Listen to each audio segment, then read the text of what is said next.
So, ito na nga po yung part 3 guys ng gupit session namin dito guys sa Paraiso ng mga pasaway guys, no. So, yan na po guys. Yung ano, hindi pa po outcome yan guys. Hindi pa po yan yung total outcome ng gupit. Pinakita ko lamang po yung kinahantungan. Yan. Tangin na tol, may in love sa'yo si Jen yan tol. Patay tayo. Tayo na, baka magpaantot na sa'yo yun tol ha. Inabot yung ano, pang ano sana. Rush to. Ah.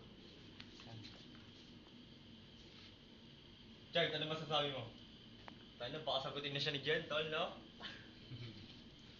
Okay na. Yun, pogi na nga po si paring Ali guys.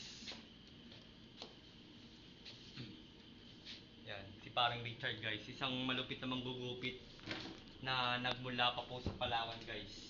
Yan po si paring Richard guys. Chard, umati ka muna pare. Shout out sa mga kapwa kong magugupit dyan. Tuloy lang ang sipag. Yan. Araw-araw sipag nga lang daw po. Ayon nga po sa kanta, di ba? Araw-araw, ano yun? Araw-araw sipag lang.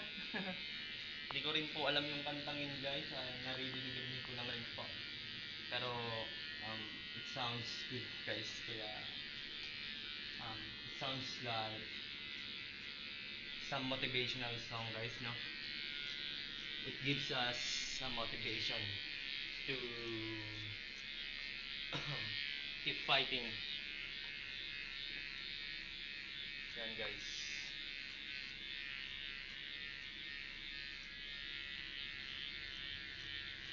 Yan guys. Ito yung outcome ng... Ay, hindi pa po pala outcome guys. Ano ba yan, Chard Loki? Yan. Yan.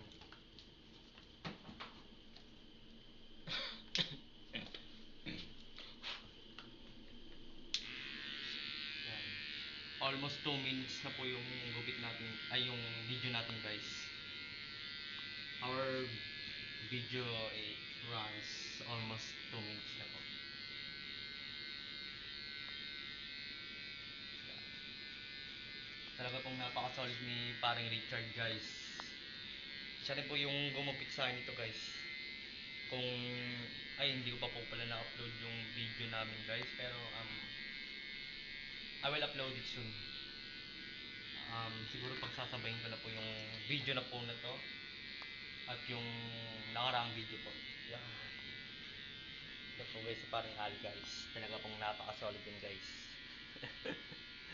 Tol, ang gwapo mo na tol. Promise tol ako tol.